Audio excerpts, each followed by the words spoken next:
अस्सलाम वालेकुम students. I am Numan Zafar और आप देख रहे हैं मेरा YouTube channel organic lovers with Numan.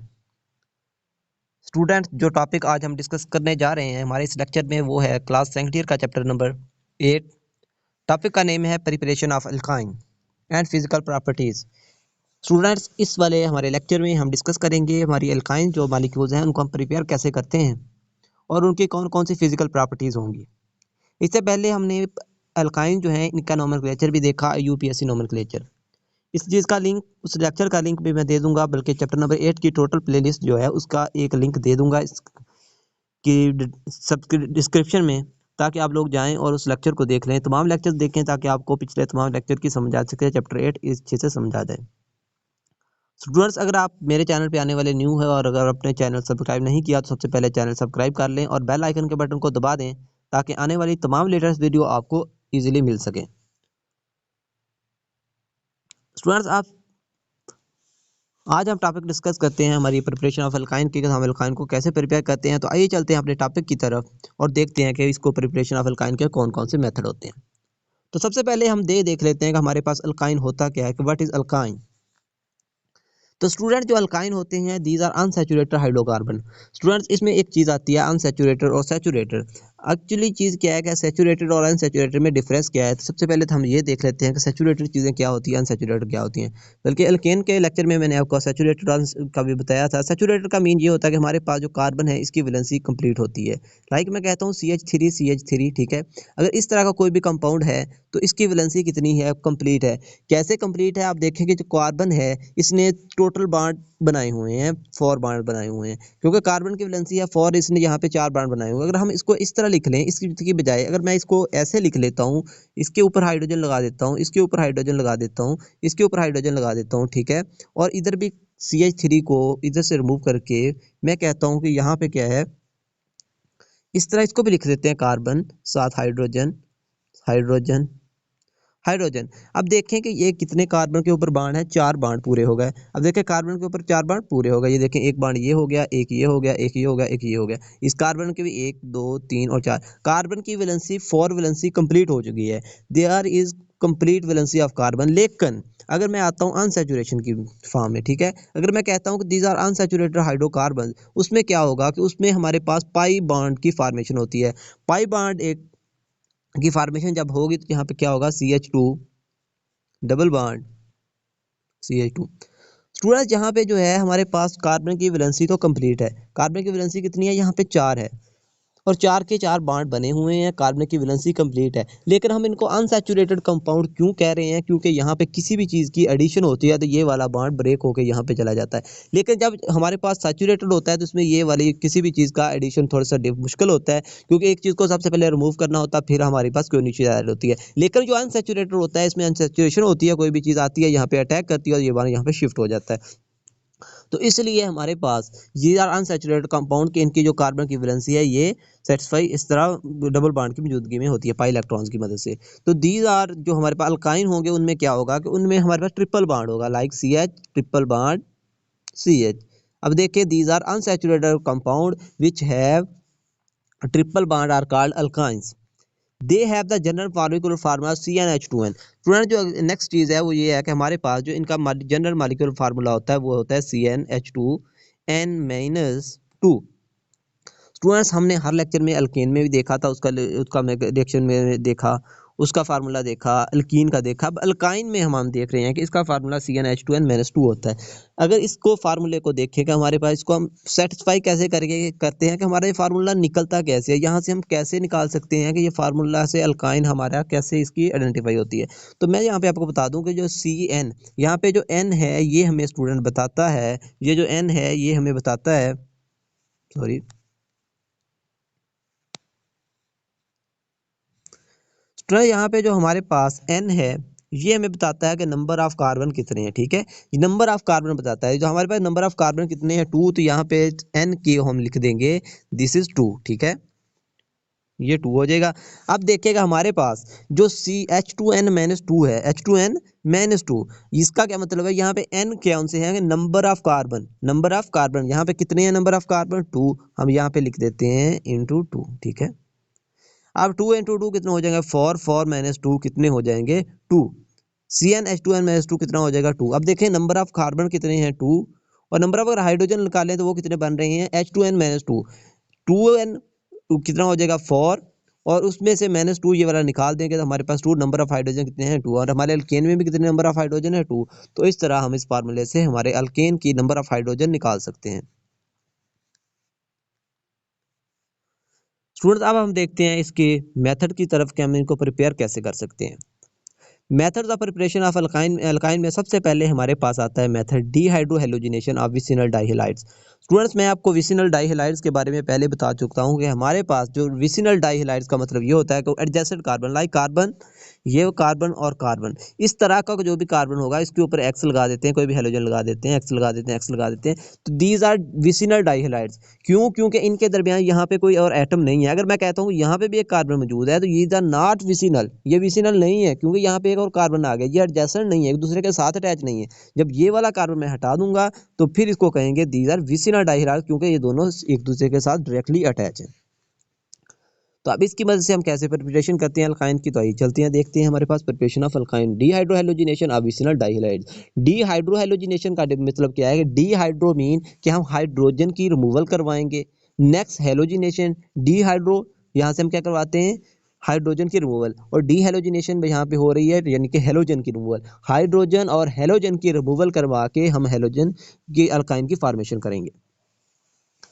Vicinal dihalides on treatment with the strong base, जब हम विसिनल डाइहैलाइड्स को स्ट्रॉन्ग बेस के साथ ट्रीट करते हैं, two molecules of hydrogen halides from two adjacent carbon to give an alkyne. हमारे पास क्या होता है कि जब हम विसिनल डाइहैलाइड को ट्रीट करते हैं स्ट्रॉन्ग बेस के साथ, स्ट्रॉन्ग बेस जब ऐड करते हैं इसमें तो क्या होता है कि to molecules of hydrogen halide, hydrogen halide किसे कहते हैं कि हमारे पास हैलाइड तो होगा एक्स, और इसके साथ जब हाइड्रोजन लग जाता है तो इसे कहते हैं हाइड्रोजन हैलाइड। अगर एच की जगह पे यहाँ पे आर कोई भी ग्रुप और लगाओ तो इसे कहते हैं अल्काइल हैलाइड। अगर यहाँ पे हमें हाइड्रोजन हैलाइड निकलेगा यहाँ से, क्योंकि हमारे पास आपने पहले बताया कि हाइड्रोजन एक रिमूव, हाइड्रोजन और हैलाइड रिमूव हो गए, तो हमारे पास हाइड्रोजन हैलाइड एच एक्स यहाँ से रिमूव होगा। ये HBr भी हो सकता है, HCl भी हो सकता है, ठीक है। और जब यहाँ से हाइड्रोजन हैलाइड रिमूव होगा, कहाँ से दोनों रिमूव होंगे एडजेसेंट कार्बन के ऊपर से। विसिनल डीहाइड्रोहेलोजिनेशन विसिनल डाइहैलाइड का मतलब भी ये है कि हमारे पास एडजेसेंट कार्बन के ऊपर से ये दोनों डाइहैलाइड रिमूव होंगे और हमारे पास फॉर्मेशन ऑफ अल्काइन होगी। आइए रिएक्शन देखते हैं कि हमारे पास रिएक्शन क्या है। ये वाली एग्जांपल है कि हमारे पास कार्बन और कार्बन का बॉन्ड बना हुआ है, साथ में कार्बन और कार्बन के साथ दो अल्काइल लगे हुए हैं आर ग्रुप, ठीक है, दो आर लगे हुए हैं। उनके ऊपर देखें कि दो विसिनल जो डाइहैलाइड हैं दोनों के ऊपर एक्स दो हेलोजन लगे हुए हैं और दो हाइड्रोजन लगे हुए हैं। अब जब बेस की मौजूदगी में क्या होगा कि यहाँ से -2HX, यहाँ से कितने निकलेंगे HX, 2HX, एक HX ये निकलेगा, HX ये निकलेगा, ये दोनों HX निकलेंगे और हमारे पास अल्काइन की फॉर्मेशन हो जाएगी। ये जब दोनों निकलेंगे तो हमारे पास जहाँ पे ट्रिपल बॉन्ड बन जाएगा और यहाँ पे ट्रिपल बॉन्ड हो जाएगा, अल्काइन की फॉर्मेशन हो जाएगी। This is formation of alkyne.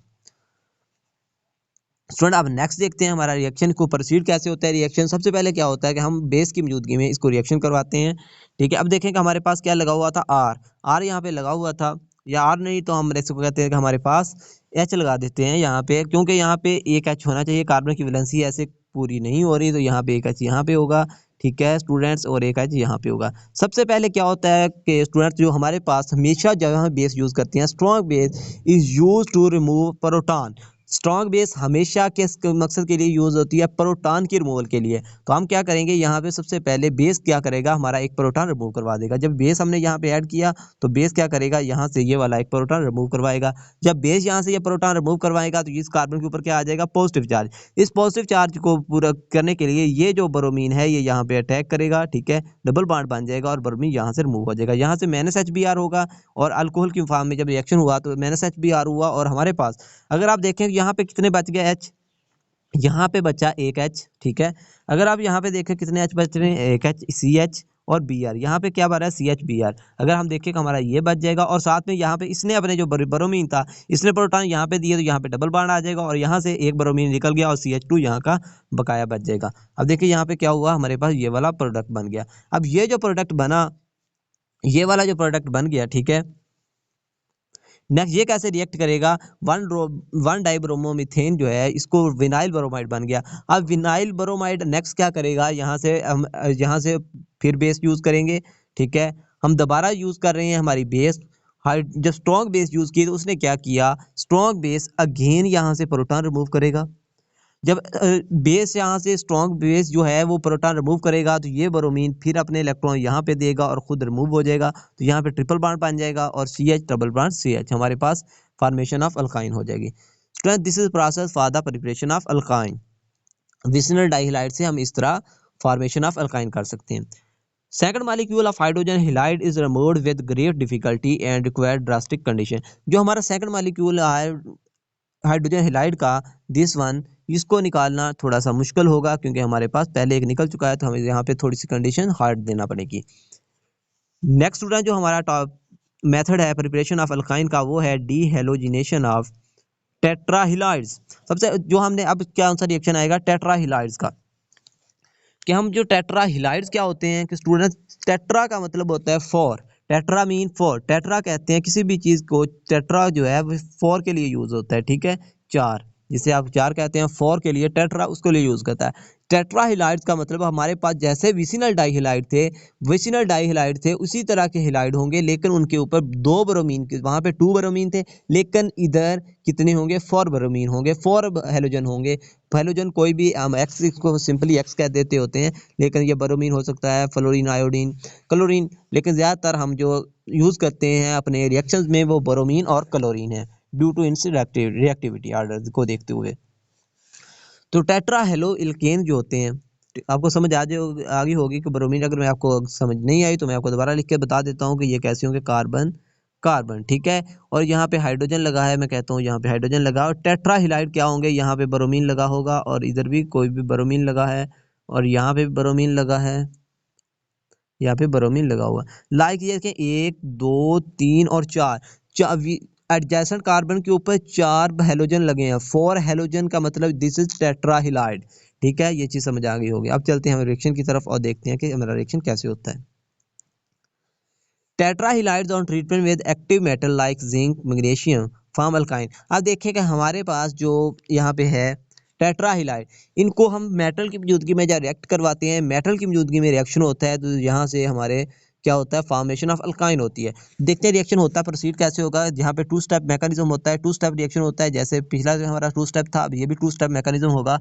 2 step में क्या होगा, सबसे पहले जिंक ऐड करेंगे, हम मेटल यूज़ किया जिंक जब हमने ऐड किया, यहाँ पे जिंक क्या करेगा, यहाँ से ब्रोमीन, दोनों 2 ब्रोमीन रिमूव करवाएगा, हम कहते हैं जिंक ये वाला ब्रोमीन को रिमूव करवाता है और ये हमारे जो इलेक्ट्रॉन यहाँ पे देता है, तो ये यहाँ से रिमूव हो जाता है, हमारे पास ZnBr2 की फॉर्म में ये रिमूव हो जाता है, हमारे पास यहाँ पे डबल बॉन्ड क्रिएट हो जाएगा। जब यहाँ पे डबल बॉन्ड क्रिएट होगा तो ये वाली फॉर्मेशन हो जाएगी CH डबल बॉन्ड CH, और ब्रोमीन दोनों के ऊपर लगा, एक 2 ब्रोमीन नीचे वाले ये वाले वहाँ के वहाँ मौजूद हैं, ठीक है।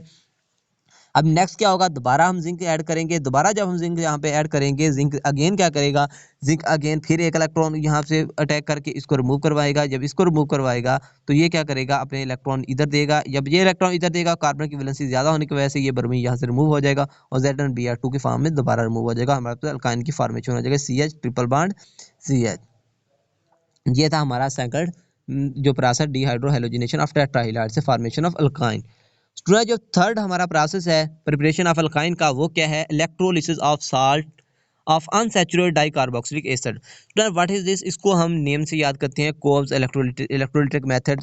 तो डियर स्टूडेंट्स जो हमारा कोब्स इलेक्ट्रोलिटिक मेथड है, this is very very important method, कि इसको एज ए ये हमारे आता है क्योंकि एज ए MD कैट में पूछा जाता है, कोब्स इलेक्ट्रोलिटिक मेथड में हमारा कौन सा यूज़ किया जाता है, हमारे उसमें हम डाइकार्बोक्सिलिक एसिड रीजन यूज़ करते हैं, ठीक है। उसके अलावा हमारे एग्जाम में भी MCQs भी आ जाता है कि हम जो कोब्स इलेक्ट्रोलिटिक मेथड है इसमें हमारा रीजन कौन सा यूज़ होता है, तो अनसैचुरेटेड डाइकार्बोक्सिलिक एसिड यूज़ होते हैं।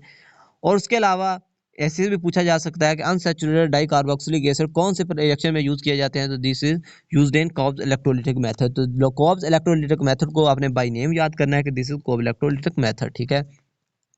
और इसमें यूज़ क्या होता है, इलेक्ट्रोलिसिस ऑफ साल्ट। साल्ट किसे कहते हैं कि लाइक मैं कहता हूँ कि मेरे पास ये है कोई मॉलिक्यूल है CH3COOH, ये कार्बोक्सिलिक एसिड है, ठीक है। मैं कहता हूँ कि मेरे पास इस कार्बोक्सिलिक एसिड का साल्ट है, साल्ट कैसे होगा, मैं कहता हूँ ये हाइड्रोजन यहाँ से रिमूव हो जाता है और यहाँ पे मैं कोई भी मेटल लगा देता हूँ, लाइक सोडियम लगा देता हूँ, ये सोडियम का साल्ट बन जाएगा। अगर मैं कहता हूँ ये मैग्नीशियम का साल्ट है तो मैं क्या करता हूँ, यहाँ पे Mg लगा देता हूँ। हाइड्रोजन को रिमूव कर देते हैं, कोई भी कार्बोक्सिलिक एसिड है उसमें से जो उसका हाइड्रोजन होता है लास्ट में उसको रिमूव करवाते हैं बेस की मौजूदगी में, और फिर वहाँ पे मैग्नीशियम या सोडियम लाइक चीज़ें ऐड करते हैं तो वो उनके साल्ट बना देते हैं।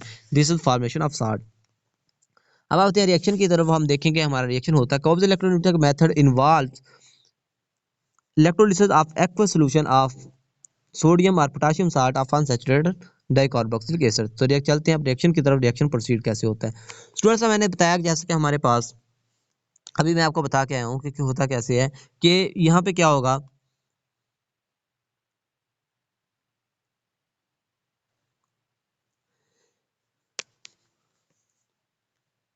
यहाँ पे हमारे पास क्या है कि मैं कहता हूँ हमारे पास ये वाला कंपाउंड है, लाइक ये वाला साल्ट लिया, यहाँ पे ट्रिपल बॉन्ड था, सॉरी ये नहीं,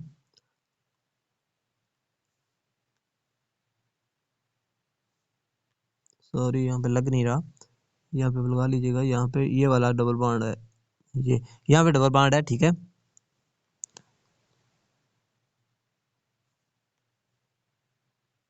ये डबल बॉन्ड है, like CH double bond CH, साथ में ये वाला साल्ट बना हुआ है, ठीक है। ये फॉर्मेशन ऑफ साल्ट हुई हुई है, ये साल्ट की फॉर्मेशन हुई है। अब देखिए यहाँ पे H था, C डबल बॉन्ड OH था, हमने क्या किया, दो H को रिमूव करके यहाँ पे पोटाशियम का साल्ट लगा दिया, K पॉजिटिव लगा दिया, K लगा दिया तो ये पोटाशियम का साल्ट लग जाता है, बन जाता है।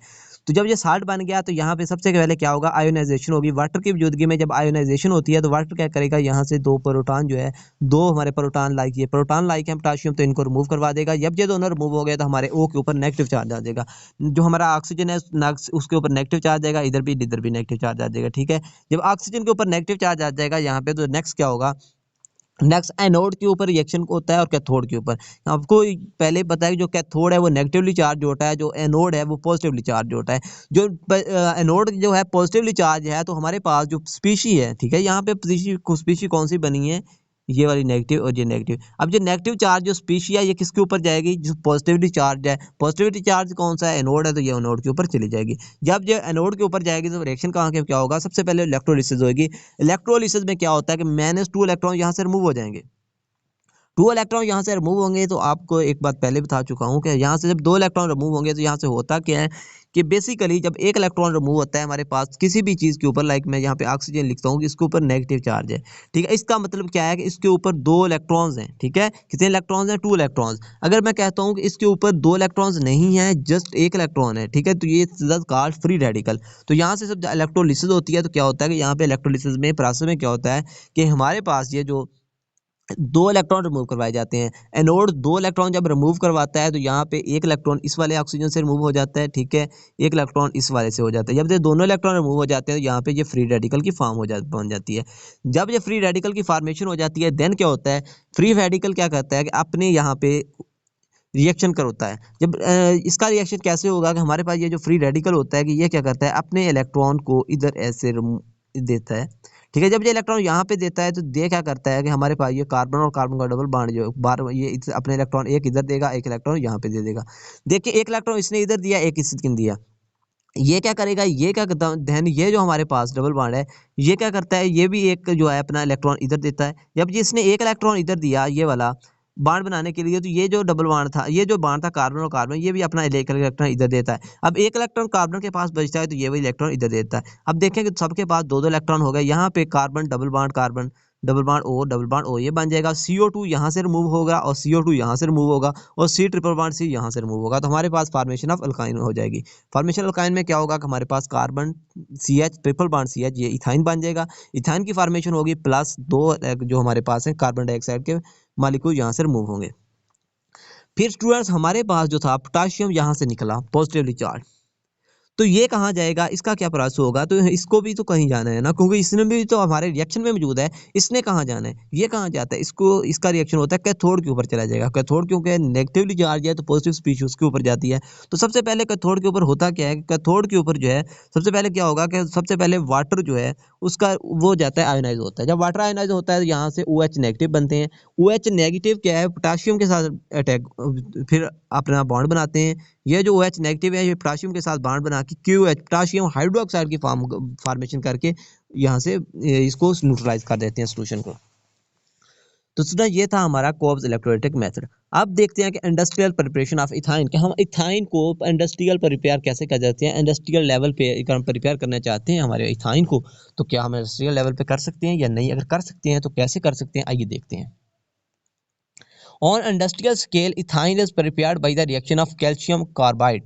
ठीक है, अब हम जो इंडस्ट्रियल स्केल के ऊपर इथाइन को कैसे प्रिपेयर किया जाता है, reaction of calcium carbide. Reaction जो हमारा रिएक्शन ऑफ कैल्शियम कार्बाइड है, इसको हम करवाते हुए हम क्या करेंगे, इथाइन की प्रिपरेशन करेंगे। अब कैल्शियम कार्बाइड कहाँ से मिलेगा हमें, ठीक है, ये जो कैल्शियम कार्बाइड है CaCO2, इसको कहाँ से लेंगे, तो ये क्या करेगा, ये हम क्या करते हैं कि हम जो कैल्शियम कार्बाइड इसको प्रिपेयर करना पड़ता है बाय लाइम, इसको लाइम के साथ और वाटर को, कोक क्या है कि हमारे पास कार्बन जो है इसको कोक कहते हैं, COK कोक, कार्बन जो है ये कार्बन, इसको एज ए कोक भी यूज़ किया जाता है, यहाँ से इसको भी एज ए रीजन यूज़ किया जाता है। जब ये हम यूज़ करते हैं, अब देखिए कैल्शियम कार्बाइड को हम जब फार्म करेंगे तो हम यहाँ से ये क्या यूज़ कर रहे हैं, लाइम।